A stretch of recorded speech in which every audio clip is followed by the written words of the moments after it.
नमस्कार दोस्तों, मैं भूषण स्वागत करता हूं आपके अपने YouTube channel aim for one day exam में। दोस्तों, जैसा कि आप जान रहे हैं कि मैं फिजिक्स की सीरीज़ चला रहा हूं, वो भी चैप्टर वाइज। तो आज इसका चैप्टर 2 है, जिसका नाम है प्रकाश। इंग्लिश नेम है इसका लाइट, जो कि होंगे सारे प्रीवियस ईयर के क्वेश्चन, वो भी MCQs के साथ। तो अगर आपको मेरे और सारे सब्जेक्ट के चैप्टर वाइज सीरीज़ देखनी हो तो उसकी लिंक मैं डिस्क्रिप्शन बॉक्स में दे दिया हूँ, आप वहाँ से उसे देख सकते हैं। तो सभी को गवाए बिना चलिए स्टार्ट करते हैं आज के क्लास को। आज का पहला क्वेश्चन है, और आगे बढ़ने से पहले मैं बताना चाहूँगा कि इस चैप्टर में आपको जो क्वेश्चंस कराऊंगा वो होंगे प्रकाश से संबंधित प्रश्न, दर्पण से संबंधित प्रश्न और लेंस से संबंधित प्रश्न। तो चलिए स्टार्ट करते हैं। पहला क्वेश्चन है, प्रकाश एक माध्यम से दूसरे माध्यम में गुजरने पर उसकी दिशा में होने वाले परिवर्तन की घटना को क्या कहा जाता है?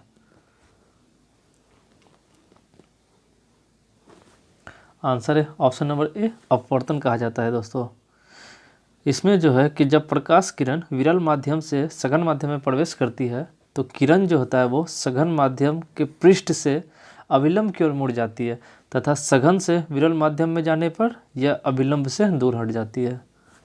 बढ़ते अगले क्वेश्चन की ओर। निम्नलिखित में से कौन सी प्रघटना यह निर्णय लेने में सहायक होती है कि प्रकाश एक अनुप्रस्थ तरंग है?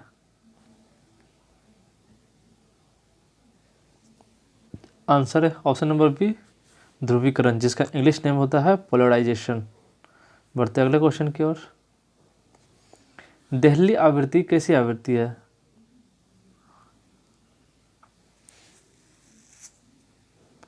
दिल्ली आवृत्ति का दोस्तों मैं इंग्लिश बताना चाहूँगा। इसका इंग्लिश होता है थ्रेशोल्ड फ्रीक्वेंसी। तो यहाँ चार ऑप्शन दिए गए, इसे देख के बताइए आप इसका क्या आंसर हो सकता है। आंसर है ऑप्शन नंबर बी, जिसके नीचे प्रकाश विद्युत उत्सर्जन संभव नहीं होता है। इसका एग्जाम्पल है जैसे एक्स रे। अगला क्वेश्चन, प्रकाश वोल्टेज सेल के प्रयोग से सौर ऊर्जा का रूपांतरण करने से निम्नलिखित में से किसका उत्पादन होता है?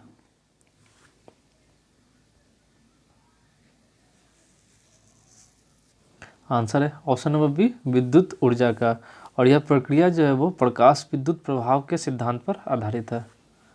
अगला क्वेश्चन, प्रिज्म से गुजरने पर प्रकाश का कौन सा रंग सबसे अधिक विचलन दर्शाता है?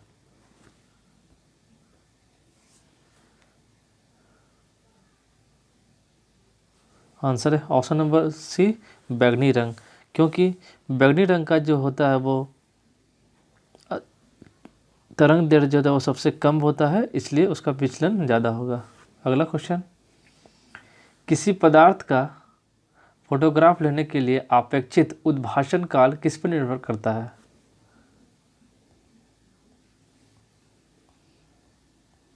आंसर है ऑप्शन नंबर ए, पदार्थ की चमक पर। अगला क्वेश्चन, जब रंगीन अक्षरों पर समतल कांच की पट्टी रखी जाती है तो कौन सा अक्षर कम उठा हुआ दिखाई देता है?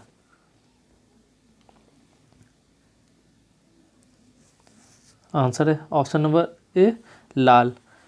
हम जानते हैं कि कांच का अपवर्तनांक लाल रंग के लिए सबसे कम होता है, इसलिए स्पष्ट है कि लाल रंग सबसे कम उभरा हुआ और बैंगनी रंग सबसे अधिक उभरा हुआ दिखाई देता है। अगला क्वेश्चन, इलेक्ट्रॉन सूक्ष्मदर्शी चाक्षुष मतलब विजुअल सूक्ष्मदर्शी से अधिक आवर्धन देता है, क्योंकि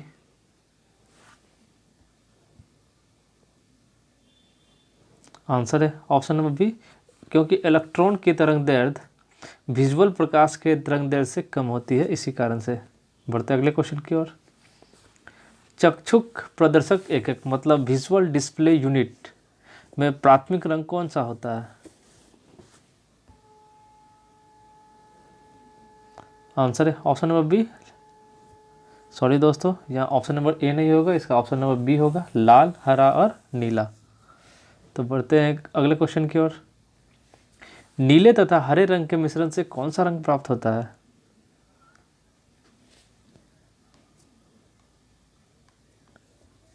आंसर है ऑप्शन नंबर ए, सियान रंग प्राप्त होता है, और इसे एक्वा रंग के नाम से भी जाना जाता है।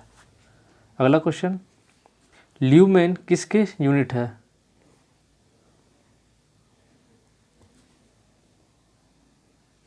आंसर है option number A, Jyoti flux का। ल्यूमिनस फ्लक्स का जो है वो इकाई होता है ल्यूमेन। अगला क्वेश्चन, श्वेत प्रकाश कितने रंगों का मिश्रण होता है? आंसर है ऑप्शन नंबर डी 7 रंगों का, जिसमें आते हैं बैगनी, नीला, आसमानी, हरा, पीला, नारंगी तथा लाल रंग। ये सातों मिलकर जो होते हैं वो श्वेत रंग का निर्माण करते हैं। अगला क्वेश्चन, परमाणु घड़ी निम्नलिखित में से किसके संक्रमण मतलब ट्रांजिशन पर आधारित होता है? आंसर है ऑप्शन नंबर बी सीजियम। अगला क्वेश्चन, वह लेंस जो किरणें एकत्रित करती है उसे कौन सा लेंस कहते हैं?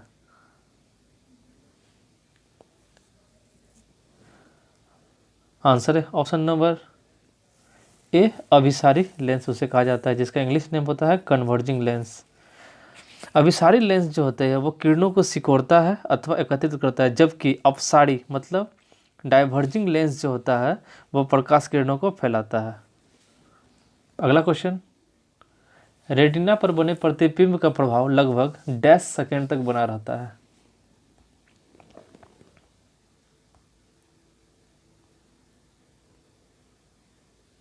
आंसर है ऑप्शन नंबर सी 1/16 भाग तक होता है। इसका कहने का मतलब है कि इसे दृष्टि की दृश्यता भी कहा जाता है। इसी कारण जब कोई चित्र एक अनुक्रम में दिखाई जाते हैं तो वे चलचित्र की भांति हिलने पर भ्रम देते हैं। मूवी तथा एनिमेशन में आंखों की इसी क्षमता का प्रयोग किया जाता है। अगला क्वेश्चन, अवतल लेंस से हमेशा निम्नलिखित में से कौन सा प्रतिबिंब बनता है?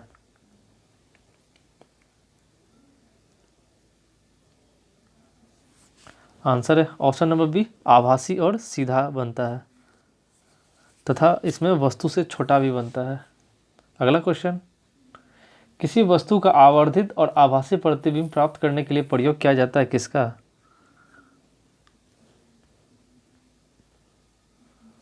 आंसर है ऑप्शन नंबर सी अवतल दर्पण मतलब कॉनकेव मिरर का। अगला क्वेश्चन, दृश्य का एक अति व्यापक क्षेत्र किस दर्पण से अवलोकित होता है?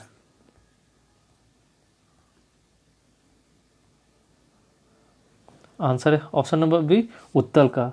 उत्तल दर्पण में जो होता है वो दोस्तों वस्तु का प्रतिबिंब आभासी एवं वस्तु से छोटा तथा सीधा होता है, अर्थात उत्तल लेंस में काफ़ी बड़े क्षेत्र की वस्तु का प्रतिबिंब छोटे क्षेत्र में बनता है। स्पष्ट है कि उत्तल दर्पण का दृष्टि क्षेत्र अधिक होता है। इसका प्रयोग अक्सर मोटर गाड़ियों में किया जाता है। अगला क्वेश्चन, निम्नलिखित में से कौन सा सदा उस वस्तु की छोटी छवि बनाएगा जो उसके सामने रखी गई है? आंसर है ऑप्शन नंबर बी उत्तल दर्पण। दोस्तों ये क्वेश्चन, चलिए बढ़ते अगले क्वेश्चन की ओर। सामान्यतः उत्तल दर्पण का प्रयोग डैश में होता है। यहाँ 4 ऑप्शन है, उसमें देख के बताना है आपको।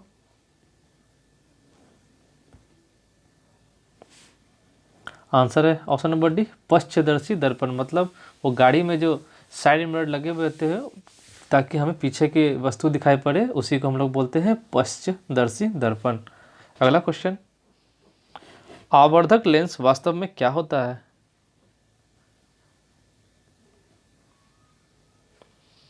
आंसर है ऑप्शन नंबर सी उत्तल लेंस होता है। अल्प फोकस दूरी सहित उत्तल लेंस को आवर्धक लेंस कहते हैं दोस्तों। उत्तल या आभासी लेंस आवर्धक लेंस के रूप में काम करता है। अगला क्वेश्चन, प्रकाश विद्युत प्रभाव धातु की सतह से किस स्थिति में इलेक्ट्रॉनों के निष्कर्षण के रूप में व्याख्यायित किया जाता है?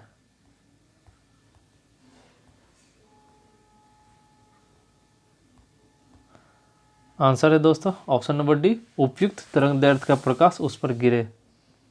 अगला क्वेश्चन, आजकल सड़कों पर रोशनी के लिए प्रायः पीले लैंपों का प्रयोग किया जाता है। उन लैंपों में निम्नलिखित में से किस गैस का प्रयोग किया जाता है?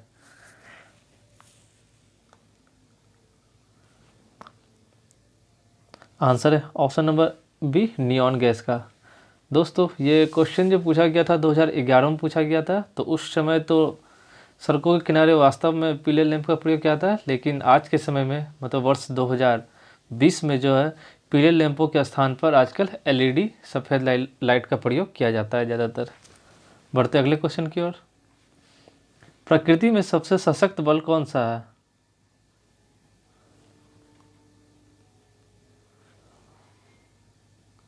आंसर है ऑप्शन नंबर सी, नाभिकीय बल है। अगला क्वेश्चन, प्रकाश ऑक्सीकरण प्रक्रिया शुरू की जाती है किसके द्वारा?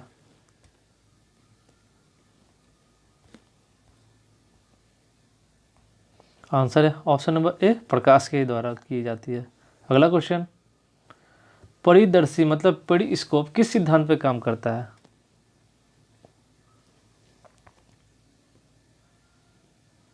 आंसर है ऑप्शन नंबर डी, परावर्तन के सिद्धांत पर काम करता है। परिदर्शी दोस्तों एक प्रकाशीय यंत्र है जिसके द्वारा प्रेक्षक छिप कर रहकर भी अपने चारों ओर के वातावरण को देख सकता है। इसका उपयोग जो होता है दोस्तों, पनडुब्बी, युद्धपोत में छिपे सैनिकों के द्वारा लक्ष्य को देखने और शत्रुओं के गतिविधियों का पता लगाने के लिए किया जाता है। और यही जो होता है वो परावर्तन के सिद्धांत पर काम करता है। बढ़ते अगले क्वेश्चन की ओर। परावर्तन के नियम के अनुसार क्या होता है?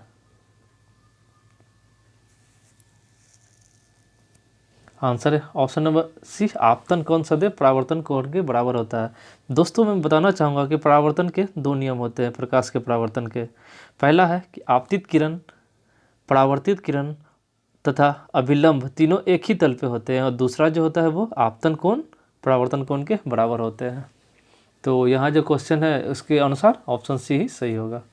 अगला क्वेश्चन, प्रकाशीय फाइबर किस सिद्धांत पे काम करता है?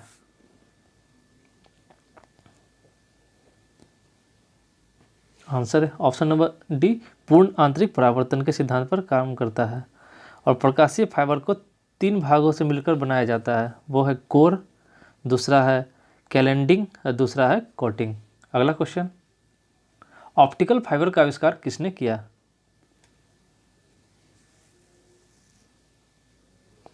आंसर है option number B, Narinder Kapany ने।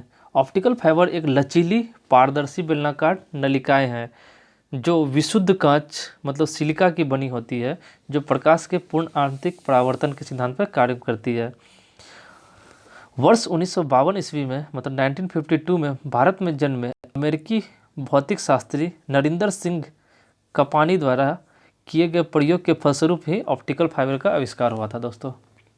तो ये जो थे हमारे इंडिया के ही थे। बढ़ते अगले क्वेश्चन की ओर। फाइबर ऑप्टिक्स किस सिद्धांत पर काम करते हैं? अगेन रिपीट क्वेश्चन दोस्तों, इसका आंसर हो जाएगा ऑप्शन सी, पूर्ण आंतरिक परावर्तन। अगला क्वेश्चन, प्रकाशीय तंतु का प्रयोग निम्नलिखित में से किसके लिए किया जाता है? प्रकाशीय तंतु का इंग्लिश बता देना चाहूँगा दोस्तों, ऑप्टिकल फाइबर। आंसर है ऑप्शन नंबर बी, संचार सेवाओं के लिए। अगला क्वेश्चन, अंतर्दर्शी एक ऐसा यंत्र है जो आमाशय के अल्सरों का पता लगाने के लिए प्रयुक्त किया जाता है। इसमें एक लंबी संकीर्ण नलिका होती है जिसके एक सिरे पर छोटा चमकीला बल्ब होता है जो आमाशय में मुंह द्वारा निर्विष्ट की जाती है। इसमें क्या अंतर्विष्ट है? अंतर्दर्शी का इंग्लिश होता है दोस्तों इंडोस्कोप। आंसर है ऑप्शन नंबर सी, प्रकाशीय फाइबर। अगला क्वेश्चन, उस समय पूर्ण आंतरिक परावर्तन नहीं हो सकता है जब प्रकाश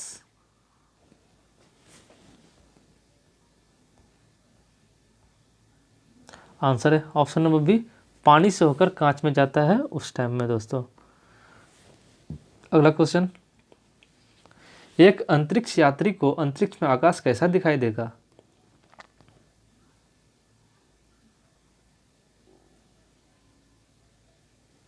आंसर है ऑप्शन नंबर सी, काला दिखाई देगा।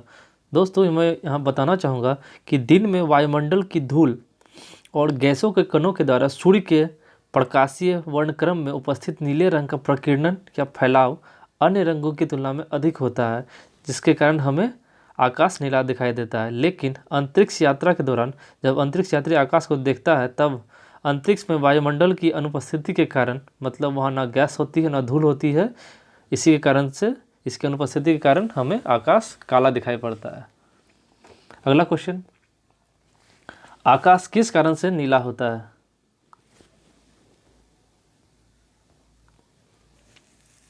आंसर है ऑप्शन नंबर सी, वायुमंडल में सूर्य के प्रकाश के लघुत्तर तरंग दैर्ध्य का प्रकीर्णन के कारण होता है। अगला क्वेश्चन, आकाश में नीला रंग प्रकट होने के साथ संबंधित प्रकाश की प्रघटना क्या कहलाती है? आंसर है ऑप्शन नंबर डी, प्रकीर्णन कहलाती है। अगला क्वेश्चन, इंद्रधनुष किस कारण से बनता है?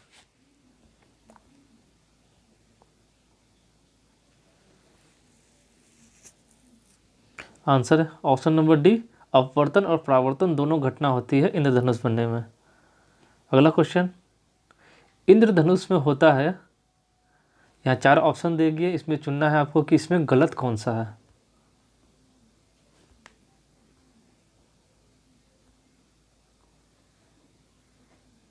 आंसर है ऑप्शन नंबर डी, पृथ्वी की ओर इसके सबसे अंदर के रंग के रूप में लाल प्रकाश। अगला क्वेश्चन,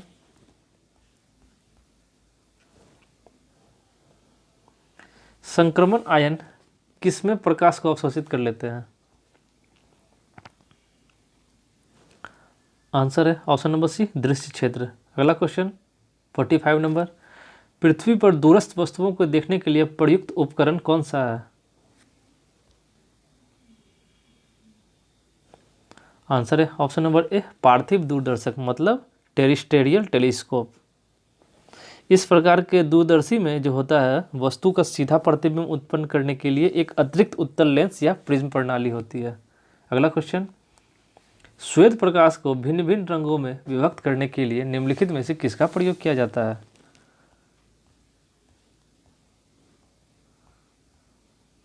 आंसर है ऑप्शन नंबर डी, प्रिज्म का प्रयोग किया जाता है। मैं बताना चाहूँगा दोस्तों कि प्रिज्म एक जो होता है वो पारदर्शी प्रकाशीय वस्तु है जिसकी समतल परिष्कृत सतहें प्रकाश का अपवर्तन करती है। श्वेत प्रकाश को भिन्न भिन्न रंगों में व्यक्त करने के लिए प्रिज्म का ही प्रयोग किया जाता है। अगला क्वेश्चन, प्रकाश के परिक्षेपण का अध्ययन करने के लिए निम्नलिखित में से किस उपकरण का प्रयोग किया जाता है?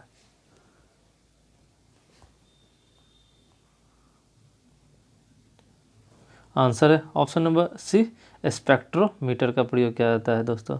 अगला क्वेश्चन, तरन ताल वास्तविक गहराई से कम गहरा दिखाई देता है, इसका कारण क्या है?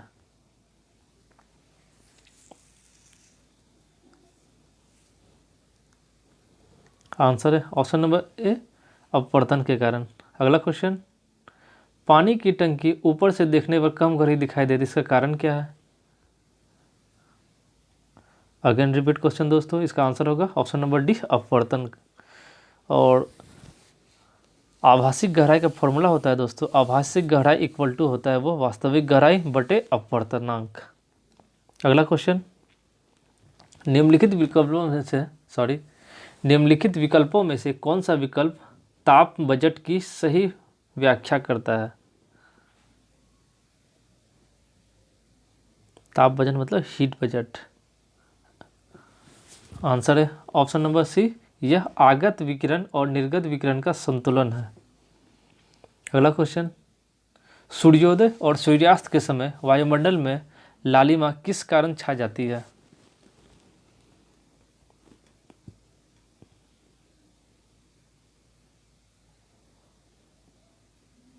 आंसर है ऑप्शन नंबर बी, प्रकाश के प्रकीर्णन के कारण ऐसा होता है दोस्तों, क्योंकि सूर्योदय और सूर्यास्त के समय वायुमंडल में प्रकाश की किरणें अधिक दूरी तय करके पृथ्वी की सतह पर पहुंचती है, जिससे सूर्य के श्वेत प्रकाश में उपस्थित कम तरंग दैर्ध्य वाला बैगनी नीला प्रकाश तो प्रकीर्णित होकर बिखर जाता है, लेकिन लाल रंग के प्रकाश की तरंग दैर्ध्य अधिक होने के कारण इसका प्रकीर्णन कम होता है और पृथ्वी की सतह तक आ जाता है। इसलिए हमें सूर्योदय और सूर्यास्त के समय जो होता है दोस्तों, सूर्य लाल दिखाई देता है। अगला क्वेश्चन,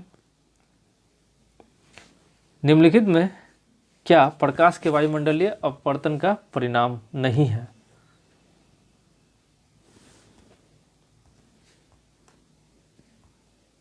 आंसर है ऑप्शन नंबर ए, सूर्य का सूर्यास्त के समय लाल दिखाई देना।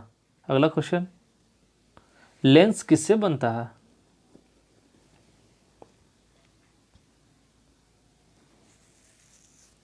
आंसर है ऑप्शन नंबर बी, फ्लिंट कांच से। लेंस के निर्माण में क्राउन कांच एवं फ्लिंट कांच का प्रयोग किए जाते हैं। इसके अतिरिक्त आजकल क्वार्टज क्रिस्टल एवं एक्रिलिक प्लास्टिक का भी निर्माण जो है वो लेंस के लिए किया जाता है। अगला क्वेश्चन, दृष्टि के स्थायित्व का सिद्धांत किसके पीछे का सिद्धांत है?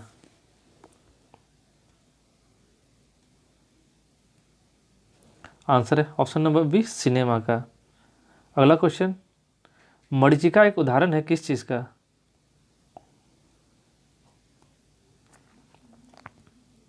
आंसर है ऑप्शन नंबर सी, प्रकाश के अपवर्तन और पूर्ण आंतरिक परावर्तन का ये एक अच्छा सा उदाहरण है। मरीचिका एक प्रकार का वायुमंडलीय दृष्टि भ्रम है दोस्तों। इसमें जो होता है प्रेक्षक अस्तित्वहीन जलाशय एवं दूर वस्तु के उल्टे या बड़े आकार के प्रतिबिंब तथा अन्य अनेक प्रकार के विरूपण देखता है। अगला क्वेश्चन, मृग मरीचिका बनने वाली प्रघटना को क्या कहते हैं? आंसर है ऑप्शन नंबर ए, पूर्ण आंतरिक परावर्तन। अगला क्वेश्चन, सर सीवी रमन को उनके किस प्रयोग के लिए नोबेल पुरस्कार प्रदान किया गया था? आंसर है ऑप्शन नंबर सी, प्रकाश के प्रकीर्णन। और इन्हें यह नोबेल पुरस्कार जो मिला था वो 1930 को मिला था। अगला क्वेश्चन, जब किसी वस्तु को दो समानांतर समतल दर्पणों के बीच रखा जाता है तो बने हुए प्रतिबिंब की संख्या कितनी होगी?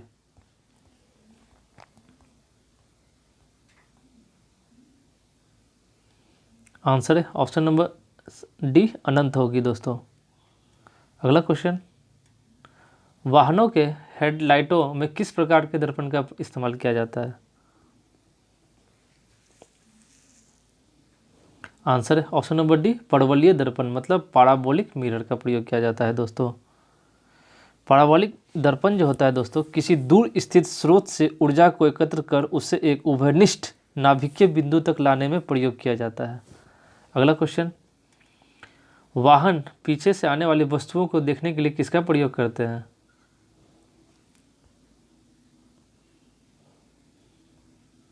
आंसर है ऑप्शन नंबर सी, उत्तल दर्पण का। दोस्तों यहाँ 4 ऑप्शंस दिए गए हैं तो आप लोग ध्यान से देखेंगे, उत्तल दर्पण में ही टिक मारना, ना कि उत्तल लेंस में। अगला क्वेश्चन, दर्पण विशेष के सामने खड़े होने पर मनुष्य को अपना सिर और शरीर वास्तविक आकार से छोटा दिखाई देता है, जबकि टांगे वास्तविक आकार की दिखाई देती है। दर्पण के अंश की शेप कैसी है?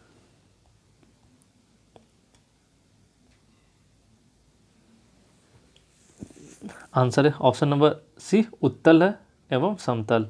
अगला क्वेश्चन, उत्तल और अवतल दर्पण किसके उदाहरण है? आंसर है ऑप्शन नंबर बी, गोलीय दर्पण। जी हाँ दोस्तों, इसी गोलीय दर्पण में एक भाग उत्तल होता है, दूसरा अवतल होता है। अगला क्वेश्चन, प्रकाश का वेग कितना होता है?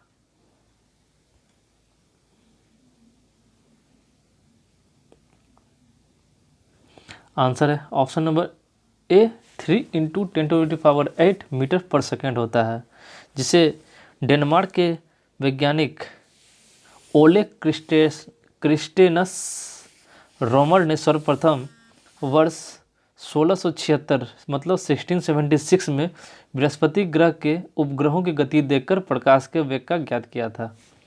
अगला क्वेश्चन, समुद्र की सीपी किस प्रकार से सुनहरी दिखाई देती है?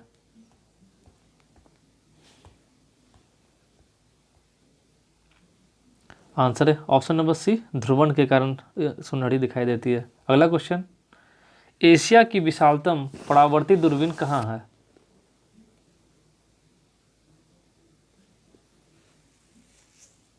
आंसर है ऑप्शन नंबर सी, कावालूर में। इस वेधशाला में जो है वेणु बापू दूरबीन स्थित है, जिसे एशिया की विशालतम परावर्ती दूरबीन होने का गौरव प्राप्त है। इस दूरी का व्यास जो दोस्तों है वो 2.3 मीटर है, मतलब इसका डायमीटर। अगला क्वेश्चन, साबुन के बुलबुले पर श्वेत प्रकाश डालने से रंग दिखाई देते हैं, इसका कारण क्या है?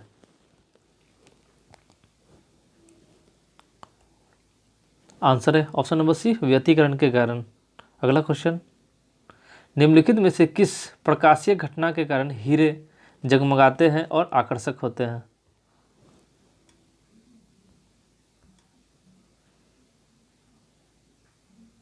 आंसर है ऑप्शन नंबर बी, बहुलित आंतरिक परावर्तन के कारण। आंसर, अगला क्वेश्चन, प्रकाश तरंगे किस प्रकार की तरंगे हैं? आंसर है ऑप्शन नंबर सी, विद्युत चुंबकीय तरंगे। अगला क्वेश्चन, प्रकाश संश्लेषण प्रक्रिया में परिवर्तित निहित है, मतलब कौन सी ऊर्जा किस में होती है?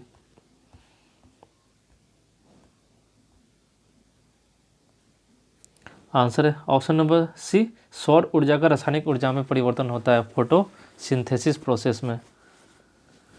इसमें जो होता है, पौधे अपने हरे रंग वाले अंगों जैसे पत्ती द्वारा सूर्य के प्रकाश की उपस्थिति में वायु से कार्बन डाइऑक्साइड मतलब CO2 तथा भूमि से जल लेकर जटिल कार्बनिक खाद्य पदार्थों जैसे कार्बोहाइड्रेट का निर्माण करते हैं तथा ऑक्सीजन गैस मतलब O2 बाहर निकालते हैं। अगला क्वेश्चन, कोई व्यक्ति सूक्ष्मदर्शी और दूरदर्शी यंत्रों में अंतर क्या देखकर जान सकता है? आंसर है ऑप्शन नंबर डी, लेंस की लंबाई और आकार देखकर। अगला क्वेश्चन, लैम्बर्ट नियम किससे संबंधित है? आंसर है ऑप्शन नंबर डी, प्रदीप्ति से। अगला क्वेश्चन, सूर्य का प्रकाश हमारे पास लगभग कितने समय में पहुंचता है? आंसर है ऑप्शन नंबर ए, 8 मिनट। लेकिन दोस्तों 8 मिनट 20 सेकेंड होता है, लेकिन यहाँ अप्रॉक्स में तो 20 सेकेंड नहीं दिया हुआ है, तो इसका एक्यूरेट आंसर हो जाएगा ऑप्शन ए, 8 मिनट। अगला क्वेश्चन, वर्णता मतलब कलर ब्लाइंडनेस का दोष किस लेंस के प्रयोग द्वारा दूर किया जा सकता है? आंसर है उपयुक्त में से कोई नहीं, क्योंकि कलर ब्लाइंडनेस जो होता है दोस्तों, वो आनुवांशिक रोग है जिसका किसी भी लेंस के द्वारा उपचार नहीं किया जा सकता है। अगला क्वेश्चन, डेल्टोनिज्म मतलब प्रोटेनोपिया एक प्रकार की कलर ब्लाइंडनेस है जिसमें रोगी कौन सा रंग नहीं देख पाता है?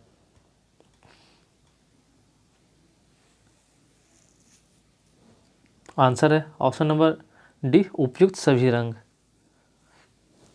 मतलब उसे हरा, लाल और नीला रंग में अंतर जो है वो समझ में नहीं आता है। अगला क्वेश्चन है, हानिकारक परावैंगनिक किरणों से रक्षा करने वाले भूमि के चारों ओर मौजूद ओजोन परत के क्षय का कारण कौन सी गैस है?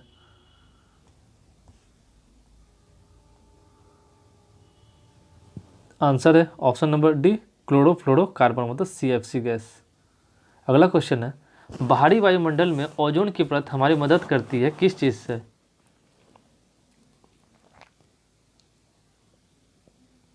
आंसर है ऑप्शन नंबर डी, परावैंगनिक विकिरणों का अवशोषण करके। दोस्तों ओजोन परत जो होता है वो पृथ्वी के धरातल से 15 से 35 किलोमीटर की ऊंचाई पर वायुमंडल के समताप मंडल में ओजोन गैस का एक झील सा आवरण बना लेता है। ओजोन परत जो होता है वो सूर्य से निकलने वाली हानिकारक परावैंगनिक किरणों का 93 से 99% अवशोषण कर पृथ्वी को जीवन की रक्षा करता है। अगला क्वेश्चन, किसी स्थिति में दूर की चीज़ें फोकस से हटकर दिखाई देती है? किस स्थिति में दूर की चीज़ें फोकस से हटकर दिखाई देती है?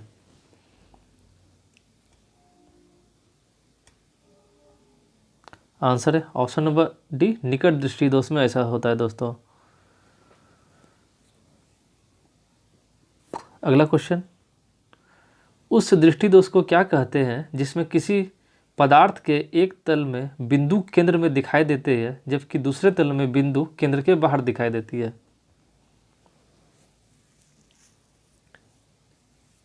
आंसर है ऑप्शन नंबर सी, अबिंदुकता उसे कहा जाता है दोस्तों। बढ़ते अगले क्वेश्चन की ओर, दीर्घ दृष्टि वाले व्यक्ति के लिए निकट बिंदु होती है?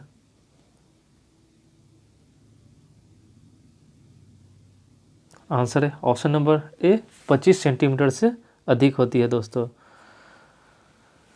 बढ़ते अगले, और सामान्य आँख के लिए जो होती है वो 25 सेंटीमीटर होती है। स्पष्ट दर्शन की न्यूनतम दूरी जो होता है वो सामान्य आँखों के लिए जो होता है दोस्तों वो 25 सेंटीमीटर होती है। अगला क्वेश्चन, जूम लेंस क्या होता है?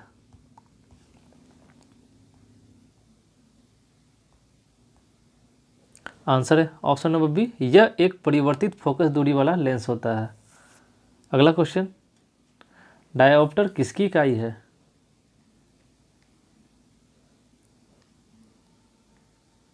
आंसर है ऑप्शन नंबर ए, लेंस की क्षमता की। दोस्तों लेंस की क्षमता को पी से डिनोट करते हैं, मतलब पी इक्वल टू हो जाता है 1/f डायोप्टर। अगला क्वेश्चन, निम्नलिखित में से क्या न्यूनतम वेग से कांच में संचलन करता है?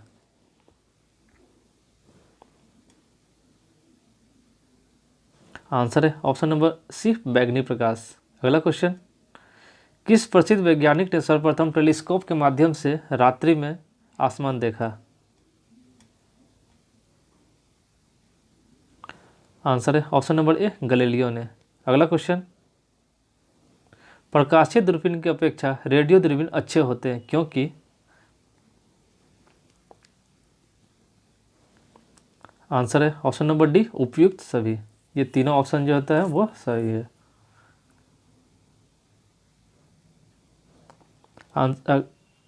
अगला क्वेश्चन है, अल्फा, बीटा और गामा की वेधन शक्ति में आरोही क्रम में से किस क्रम में होती है?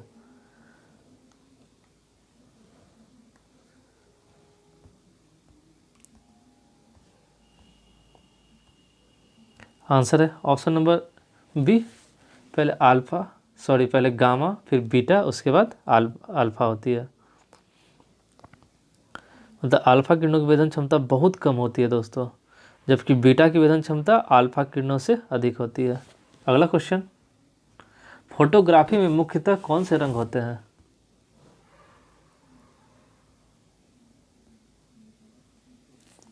आंसर है ऑप्शन नंबर सी, लाल, नीला और हरा। अगला क्वेश्चन, प्रकाश स्तंभ में अत्यधिक तेज प्रकाश किस प्रयोजन से होते हैं?